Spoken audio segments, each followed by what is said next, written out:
In this video, we dive into 5 shocking cases when Karens get mauled by wild animals. From ignoring 15-foot barriers for exhibition shots, to extending an arm through an elephant enclosure fence.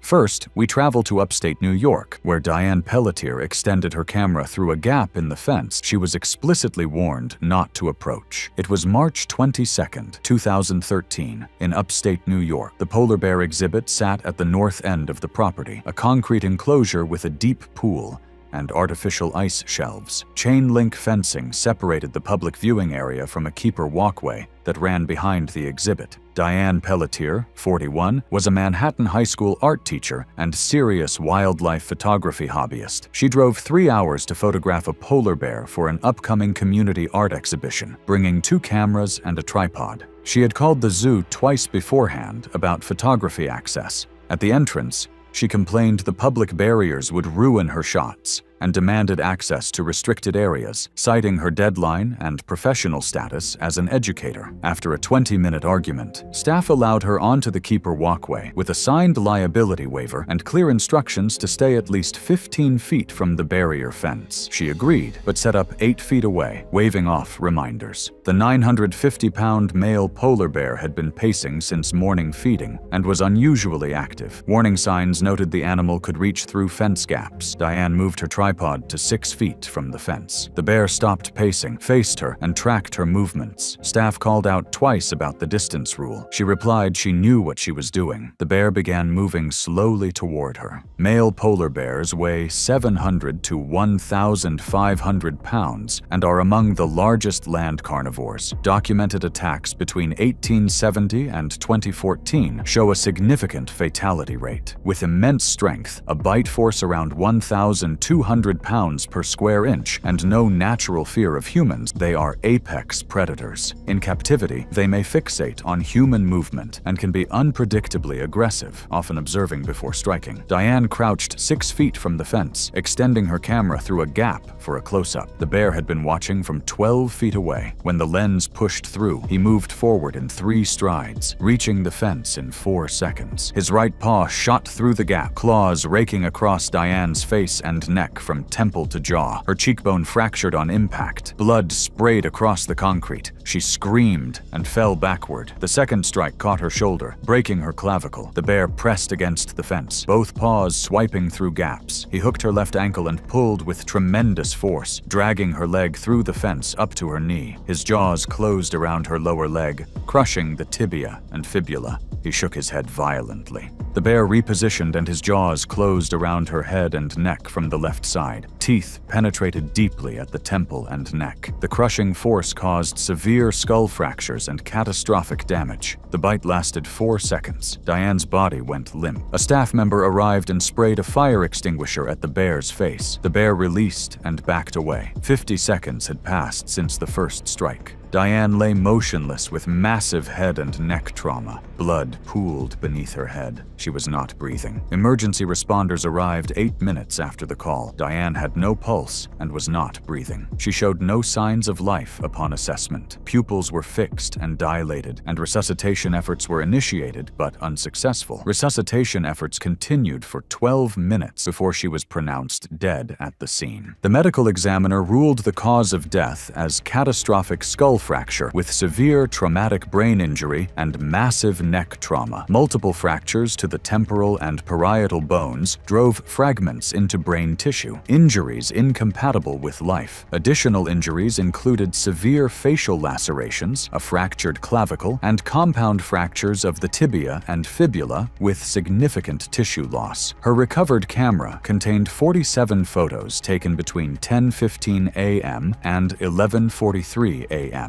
The final image showed the polar bear's face filling the frame from about 5 feet away, slightly blurred. The lens was cracked and spattered with blood. An investigation found Diane had been repeatedly warned about distance requirements, but moved closer despite instructions. Her death was ruled accidental. The facility was cited for permitting walkway access, but faced no criminal charges. The polar bear was deemed to have acted within normal behavior and was not euthanized. Diane's family later reached an undisclosed settlement with the facility. Diane died with her skull crushed in a polar bear's jaws, just feet from where she'd been told to stand. But on the North Carolina coast, another woman's refusal to accept warnings would prove that some closures exist for reasons you only understand once it's too late. It was August 19, 2016, on the North Carolina coast. The ocean was choppy with 3-foot waves. Water visibility was poor, less than 3 feet, due to sediment stirred up by an afternoon thunderstorm 2 hours earlier. Double red flags flew at every lifeguard station along the 2-mile stretch of beach. Tammy Vance was 44 years old. She was a stay-at-home mother of 2 from Charlotte. Her husband worked in finance,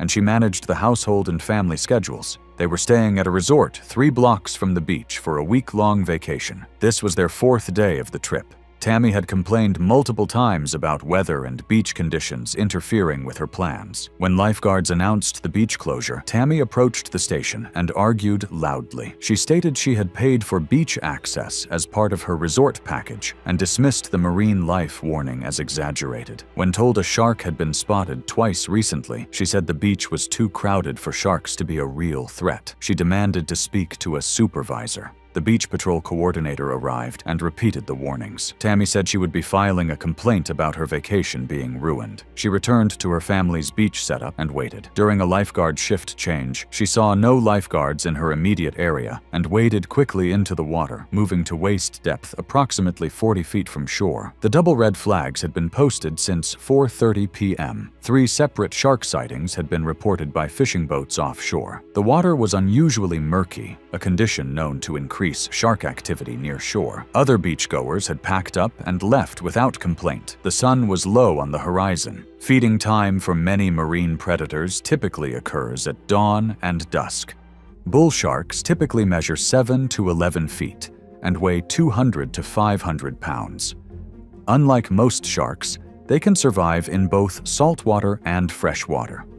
Considered one of the 3 species most dangerous to humans, they are responsible for many documented near-shore attacks. They are aggressive hunters, especially effective in murky, shallow water, where poor visibility increases mistaken identity strikes.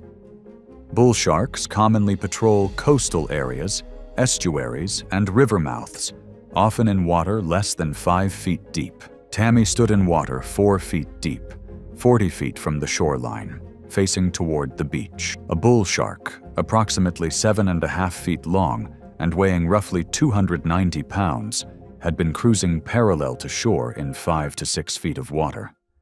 The shark detected vibrations and movement from her legs. The shark approached from behind and to her left. In the murky water, it was invisible until contact. The first bite targeted her left calf. Jaws clamped down with tremendous force. Bull sharks possess a bite force of approximately 1,350 pounds per square inch. Teeth severed the Achilles tendon completely and fractured the tibia. Muscle tissue was torn away in a roughly 8-inch section. Tammy screamed and lurched forward, trying to move toward shore. Blood poured from the wound into the water. The shark released and circled. 3 seconds later, the shark struck again, biting her left thigh 6 inches above the knee. Teeth punctured through the quadriceps muscle and severed the femoral artery. The femoral vein was also compromised. Blood loss became immediately catastrophic. Tammy collapsed forward into the water, face first. She attempted to lift her head but lacked the strength. Her arms moved weakly, trying to paddle toward shore. The shark made a third pass, biting into her lower back and side. She went limp in the water, her face submerged. Water entered her nose and mouth. She was no longer able to hold her head up or breathe. Tammy floated face down, unconscious. Blood spread in a wide pool around her body. Approximately 1 minute had passed since the first bite. 2 beachgoers about 100 feet away heard Tammy's scream and saw splashing. They ran toward the water, shouting for help as one called emergency services. Lifeguards from the nearest station reached her within 2 to 3 minutes and pulled her onto the sand. She had no pulse and was not breathing. Her left leg showed severe tissue loss from 2 bites, and her airway contained water. Resuscitation began immediately and continued after paramedics arrived, but she never regained consciousness or a pulse. She was pronounced dead at the scene. The medical examiner ruled the cause of death exsanguination from a severed femoral artery, with drowning as a contributing factor, noting the arterial injury alone would have been rapidly fatal. The beach remained closed for 3 days, with increased marine patrols and additional warnings posted. The shark was never located, though injuries were consistent with a large bull shark. The case was ruled an accidental death, with her decision to enter closed waters cited as a contributing factor. Tammy bled out in 4 feet of water she'd been warned to avoid. But in the Arizona desert, a woman who believed her volunteer status and financial contributions bought her special privileges would learn that jaguars don't care about donations. It was October 12, 2017, early evening in southern Arizona at a 43-acre wildlife sanctuary located 30 miles outside a mid-sized city. The facility housed rescued exotic animals, including several big cats. The jaguar enclosure measured approximately 20 by 30 feet, enclosed by 12-foot chain-link fencing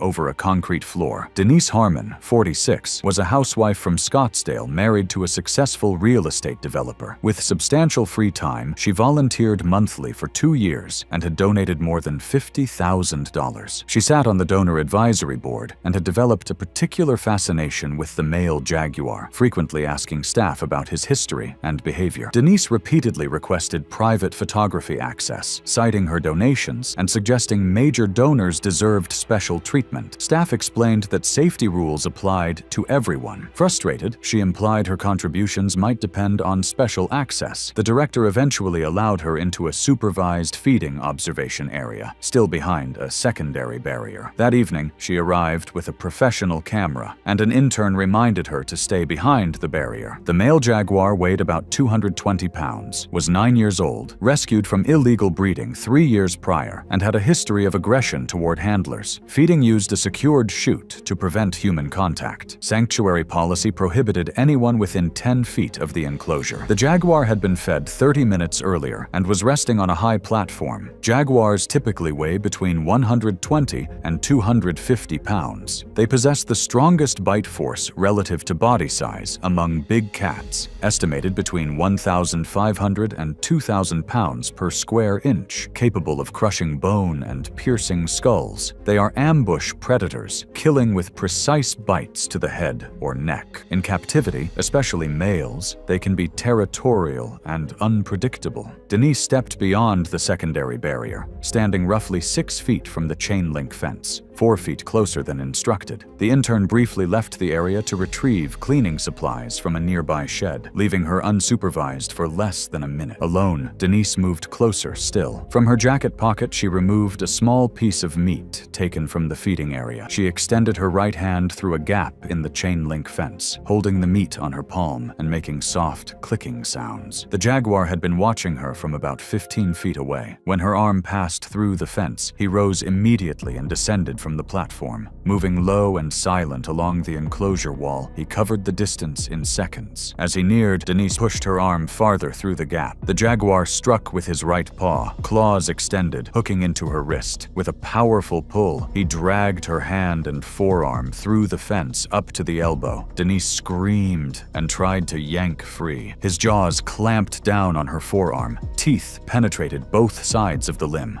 The radius and ulna fractured under pressure. The radial artery was severed. Muscle tissue was crushed and torn. He shook his head once, worsening the damage, then shifted his bite to her hand. The metacarpal bones shattered. Several fingers were partially severed or crushed beyond recognition. Blood streamed down the fencing and pooled on the concrete floor. Approximately 30 seconds after leaving, the intern returned and saw Denise collapsed against the fence. He grabbed an air horn from the mounted emergency kit and activated it at close range. The blast startled the jaguar, who released her and backed away. Denise fell to the ground, clutching her arm. The intern applied a tourniquet high on her upper arm and called emergency services. The tourniquet slowed arterial bleeding from the forearm, but blood continued to flow heavily from the hand injuries. Paramedics arrived 11 minutes after the call. Denise was conscious but in severe shock. Her blood pressure was critically low. Her right hand was extensively mangled, with multiple fingers partially amputated. Responders initiated IV fluids, reinforced the tourniquet, applied pressure dressings, and administered pain medication before transporting her to a trauma center. During transport, her condition deteriorated despite aggressive fluid replacement and the initiation of blood transfusion.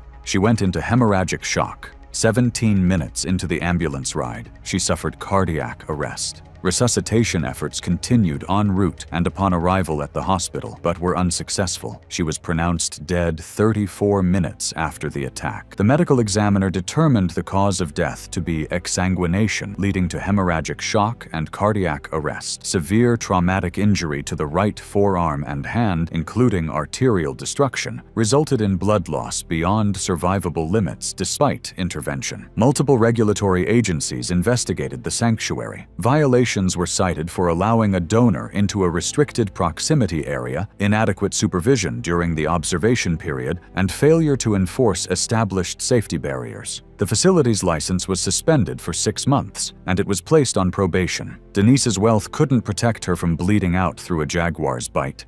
But in Montana's mountains, a woman who believed convenience mattered more than safety would discover that grizzly bears don't recognize schedules. It was June 3rd, 2014, in Glacier National Park, Montana. The trail was a popular hiking route winding through dense forest and open meadows, with sections passing through thick willow and alder thickets. That morning, rangers had temporarily closed the trail after discovering fresh grizzly bear tracks and scat during a routine patrol. Maureen Fletcher was 45 years old. She worked as a regional sales manager for a pharmaceutical company in Seattle, and had traveled to Montana specifically for a 4-day hiking trip. She had reserved permits and planned her itinerary months in advance. This trail was a priority for her personal hiking journal and photography collection. Maureen had moderate hiking experience, mostly on well-maintained trails in Washington state. When Maureen arrived at the trailhead in the early afternoon and saw the closure, she immediately sought out the ranger stationed nearby. She argued the closure was inconvenient, explaining she had driven 4 hours specifically for this trail. The ranger told her it could be closed for several days due to grizzly bears with cubs in the area. Maureen asked if exceptions could be made. The ranger explained that closures applied to everyone for safety reasons and firmly denied her request. Maureen returned to her vehicle and waited. When the ranger drove away to patrol another area, she ducked under the closure tape and began hiking. Closure signs warned of grizzly bear activity and a sow with cubs. Fresh bear scat had been found that morning, and claw marks were visible on trees in the first quarter-mile. Other hikers had respected the closure. Maureen was wearing earbuds and listening to music, reducing her ability to hear environmental sounds. Female grizzly bears with cubs typically weigh between 300 and 450 pounds and are highly protective of their young. Encounters with mothers and cubs are considered the most dangerous, as a female will aggressively defend her offspring against any perceived threat. She may attack if a human comes within roughly 50 to 100 yards, though the distance varies with terrain and visibility. Grizzlies can reach speeds of up to 35 miles per hour over short distances, even uphill, and can cover ground faster than any human. Attacks often involve multiple bites and powerful strikes with the front paws, which are equipped with claws up to 4 inches long. Maureen hiked quickly, covering over a mile in 35 minutes. The trail narrowed as it entered dense willow thickets. She rounded a blind corner where the trail curved sharply left and encountered a female grizzly and her 2 6-month-old cubs foraging in the thicket. The cubs were 15 feet ahead of Maureen, placing her between them and the mother. She froze upon seeing the cubs and reached up to remove her earbuds. The mother bear charged immediately from 25 feet away. The bear covered the distance in roughly 1.5 seconds, leaving Maureen no time to react. The first strike from the bear's front paw hit the left side of her head and shoulder, fracturing her jaw and cheekbone and knocking her off her feet. The bear landed on her instantly, clamping her left shoulder and upper chest in its jaws. Bone was crushed, muscle tissue torn, and Maureen was shaken by the motion. The bear then bit her torso and abdomen, puncturing the abdominal wall and damaging internal organs. Blood loss was rapid and severe. Maureen's arms moved weakly in an attempt to protect her head and face as the bear delivered additional bites to her torso, legs, and arms. The attack lasted approximately 60 to 90 seconds. The bear then dragged her 30 feet off the trail into the thicket. The cubs returned to their mother and stayed close. The bear remained near Maureen for several minutes before moving away with her cubs. Maureen was unconscious and bleeding heavily, with the torso and abdominal injuries most severe. Rangers on an evening patrol discovered Maureen's body several hours later, 30 yards off the trail, partially concealed by vegetation. She had been dead for several hours. The medical examiner determined the cause of death as exsanguination from multiple traumatic injuries, including massive internal organ damage and traumatic shock. The injuries were incompatible with survival, even with immediate medical intervention. Evidence at the scene included Maureen's phone, found on the trail near the attack site. The last photo showed the trail ahead with dense vegetation. Her earbuds were near her body, still connected to the phone. Bear tracks and scat confirmed the presence of an adult female and 2 cubs. Hair and tissue samples from Maureen's clothing matched grizzly bear DNA. Wildlife officials tracked the bear family, but determined the attack was defensive, triggered by Maureen's sudden appearance between the mother and cubs. The bears were not destroyed. The trail remained closed for 2 additional weeks. Maureen's family claimed that inadequate physical barriers should have prevented trail access during closures. No legal action was pursued. The case was ruled an accidental death with contributory negligence for bypassing closure warnings and hiking in a restricted area during confirmed bear activity. Maureen died 30 yards off a trail she'd been warned to avoid. But in East Texas, a board member who believed her position granted her immunity from rules would learn that elephants don't respect authority. It was February 8, 2018, in East Texas. The sanctuary housed retired circus and zoo animals, including 3 African elephants. The enclosure covered roughly 2 acres with open ground, scattered trees, and a water feature. A wooden rail fence stood 15 feet from the main enclosure to keep visitors at a safe distance. Judith Ramsey was 50 years old. A retired attorney from Houston, she had built substantial wealth through her former law practice and investments. She had served on the sanctuary's board for 18 months after being recruited for her business expertise and connections. Attending monthly meetings, she became increasingly involved in operational decisions and developed a particular interest in the elephants, frequently questioning staff about care protocols and visitor policies. For months, Judith pushed for changes to visitor experience policies. She argued that observation-only access was too restrictive, dismissing staff concerns as overly cautious. She suggested board members should have authority to observe animals more closely to make informed decisions. One morning, she arrived unannounced and informed staff she would conduct a personal evaluation of the elephant enclosure. The keeper on duty was a young employee who felt uncomfortable refusing a board member's instructions. The elephant involved had been rescued from a circus 5 years earlier and had a history of aggression toward handlers, including injuries that had broken bones. Sanctuary protocol required all interactions to occur from outside the enclosure, with no direct contact. Judith had been briefed on the animal's history and restrictions in prior meetings. African elephants are the largest land animals, with females typically weighing 6,000 to 8,000 pounds. Documented fatal human-elephant conflicts number in the hundreds. Former circus elephants often show unpredictable behavior due to years of stress and harsh training. Elephants can be aggressive when threatened or when humans violate their personal space. An elephant's trunk can exert tremendous crushing force, and they can move surprisingly quickly despite their size. Judith stood at the wooden rail barrier while the elephant, 30 feet away, ate hay. The other 2 elephants were in a separate section. She stepped over the rail and moved 12 feet closer to the main cable fence. The keeper called for her to stop, but she ignored the warning. The elephant turned her head, ears flaring, a clear sign of agitation. At the cable fence, now only 15 feet away, Judith extended her right arm through the gap, hand open towards the elephant. The elephant turned fully, lifted her trunk, and emitted a low rumble. The keeper ran toward her and shouted again. The elephant moved forward quickly. Judith tried to pull back, but her jacket sleeve caught on the cable. The trunk wrapped around her extended arm and coiled around her shoulder and upper torso, pulling her hard against the fence. Steel cables pressed into her chest and abdomen, and her upper body was forced partially through the gap, crushing her rib cage. The keeper grabbed her waist, but the elephant pulled harder. 3 ribs fractured, and her right shoulder dislocated as her arm was wrenched unnaturally. The elephant shifted her grip to Judith's neck and head, squeezing with crushing force. Her cervical vertebrae compressed, her trachea collapsed, and her airway was completely blocked. Judith could not breathe or make a sound. Staff struck the elephant's trunk and shouted. Other employees arrived with air horns.